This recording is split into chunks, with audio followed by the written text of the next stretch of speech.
Everybody. This y'all know what this is, man. This is another IB from the founder of not no it's not fourth dimension no more. It's not fourth dimension no more. It's actually third dimension now. So get it right, man. That's the adult book club. Ain't for no little kids, man. This ain't play. This serious stuff. This serious stuff. This for adults. Adult book club. That's why it's called the adult book club. All right. But anyway, I'm gonna get into the full thing. Purpose of this video basically is to give a good summary of this story, which would be, hold on. See, this would be the title is called Tapping on 30. Now you can't really you actually can't really just tell like everything about the story because that's actually like it's like illegal, you know what I'm saying? So I'm gonna just this is really for my personal use, you know what I mean? My personal recollection. When I lose this book or somebody steal this motherfucker. Anyway, uh, I can't remember. I ain't got bad memory anyway, but as I can recall, the author would be Candace Doe. Candace Doe. So shout out Candace Doe. The characters is Taylor, who is actually a GW law graduate. She is a GW law graduate, and she is a train worker union labor attorney. Okay. Now this guy who I'll later on tell you about more about when we get into the story, but he's ironically a consultant for the train workers union. Ironically, and it's actually this couple, and this just this couple that gonna go through it. Taylor, no, the couple is Akua and Scooter. School now these this couple they both just they both just going to school. They just in Connecticut at Yale's college. Okay, both taking up uh medical school. This is a medical school. Okay, so they a resident, which they live together at this medical school. Now this story here takes place in DC. Takes place in DC, Connecticut, and Connecticut. Some parts of DC and then some parts of Connecticut. But it starts off like this. Okay, the story starts off with Taylor, who, which I told you was the uh yeah the attorney. Okay, so she's making plans to go to her. She's making plans to go to her class reunion and pursue a long lost lover who I guess they had a quarrel back in the days, and I heard from what I read, I heard they word on the street is her family, like they was real close, because her father even, what I mean, was like this my son type shit, man. It was like deep because her Taylor's mother liked it to do, her sister, all of them, man. They was like I think he was like spending nights and over there and everything. But anyway, as the story goes on, um, Scooter, who was actually staying with his girl, Akira, they was, they in college and medical school doing their thing, getting paid though at the same time while doing it. They Scooter he was at he went to he went to the reunion. They met up, and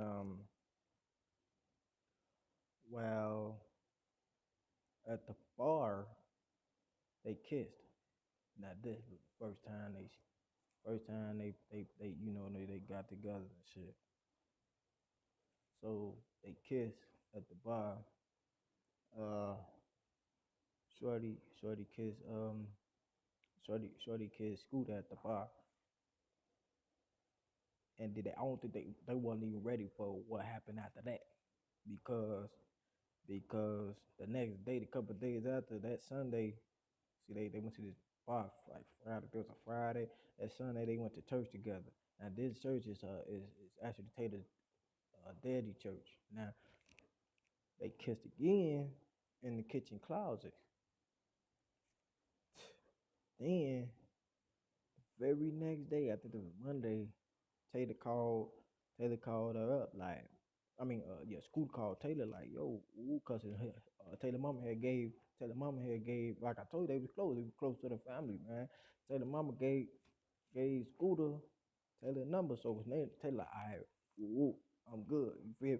So he called her up like, Joe, what's up? You want to go to Davis and Buster's? She, yeah, let's go to Davis and Buster's. They get to Davis and Buster's. Born. Taylor like, yo, what, man? What you want to do? What you want to do? She like, you want to sit here? What you want to sit here? And oh, we can go back to my place. He like, oh yeah, let's go back to your place. So they went to her place, right? End up having sex. Now at this point in time, that's when the story get real interesting, because that's when uh Taylor that's when my boy Scooter, he started questioning his love for Akira. Now I don't know why would he. I mean, later on when um when Taylor went to work, her administrative assistant was playing matchmaker. So she introduced her to this guy named Dennis. Devin, however, uh, Devin, however, had invited her into the figure out some tickets to the NBA game or something. So they went out. They went out to the NBA game, and a couple days had passed. Scooter decided to tell Taylor he had a girl. Now Taylor, she didn't want to go on with it at first because with her girl, she was in her ear saying this, saying that, and but she refused because Scooter told her that after he broke up, he said, I'm gonna break up with a cool. And then he told her that cause I think this might be true love. Fuck, she believed it anyway. So fuck that. Later on down the line, Scooter began to invite Taylor over to they crib, hit him and his girl crib late at night when his girl was working the night shift. So she working the graveyard shift, and he graveyard Taylor pussy. Okay. Uh you know what? When she started working that graveyard shift, this nigga actually broke up with her. He broke up with her because I guess he was pussy whipped or something. Anyway, he broke up with her, brought another apartment. He brought himself another apartment. Then he packed all his clothes, and then late Taylor found out about this. So she distanced herself from. She cut off all communications with the dude that took her to the NBA game. Disregarded everything about him, and just pursued her love and her assumption of true love with Scooter. So now you got these two couples, okay, but due to financial issues, Scooter had to stay with a Q until the lease was up. So somehow a Q had who had done nothing wrong, played it cool. She was cool through the whole thing. She like, I don't want to be with nobody. If you don't want to be with me, if you don't want to be with me, then you know what I'm saying, you can leave. Woo. So she played it cool until Scooter was gonna walk out. And he was gonna walk out. Man, she going crazy. I mean, went crazy. Got on her knees, right? She get to holding on to his leg, screaming, uh, screaming, please don't go, crying and begging, crying, begging the man. You know what I'm saying? I said, hold on now. Wait a minute. Wait a minute. Wait a minute. She apologizing while promising change. You know what I mean? That's crazy. Cause Scooter, Scooter started feeling guilty and sympathy, so he decided to stay. So Scooter's best friend from high school, which is Devin. Now, this coincidentally, who is the same guy Taylor been messing around with on the low, out of coincidence. See, God work in mysterious ways because Taylor never told Devin Scooter's name, or Devin never said Scooter's name to Taylor because I guess they was too busy doing their thing. But anyway, they both got invited to his party. So after all they decided, after all they decided to attend on their own accord. That's when the love affair between them, they all met each other and shit like that. My brother, like, oh, was you? Ooh, you know this, my brother. Ooh. So word is, that's when Taylor and Scooter, they love affair actually ended, and then true love between Devin and Taylor began, and again the love between Scooter and Aku began again.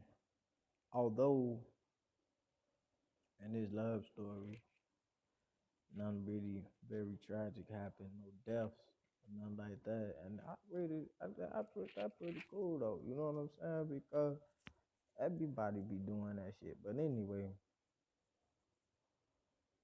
hearts was broken and taken for granted. I just, I mean, if you ask me, I think the moral of the story is, never leave someone, who truly, who actually and genuinely love you, because it's just it's a dumbass thing to do for especially for an assumption, because assuming like I quote the words of in the words of in the words of what's her name, Janet Jackson, assuming only makes an ass out of you. Hey, but anyway, don't you can't be afraid to beg for sympathy though. Wait though, cause the way Aku did that shit, man, I don't know if it was worth it or not, but it paid off though. You know what I'm saying? So I guess you can't be afraid to beg too. I got that out of there too, cause it's not many chances you get to learn the lesson, because you especially off a story, cause you gotta sometimes it's the hard way. Anyway, most of the time it's the hard way, but can't be afraid to beg for no sympathy, man, cause that shit worked. She got him. She she fought for her man, and she so called it too. She said, "Bitch, why you get off trying to take other people, man? After all I did, I mowed it." She told she say, "Bitch, I mowed my motherfucking man just for you to come and steal him." Hold on. She said, I've been molding my man the way I wanted him to be into the perfect man for me for about 3 years, and you gonna come and steal him, bitch? Ooh, hope your ass. I hope your motherfucking ass. Ooh, this and that and that. I said, oh hell no. Damn. But anyway, and that's all though. And I just want to say that if I lose this damn book. All right, folks. Till next time.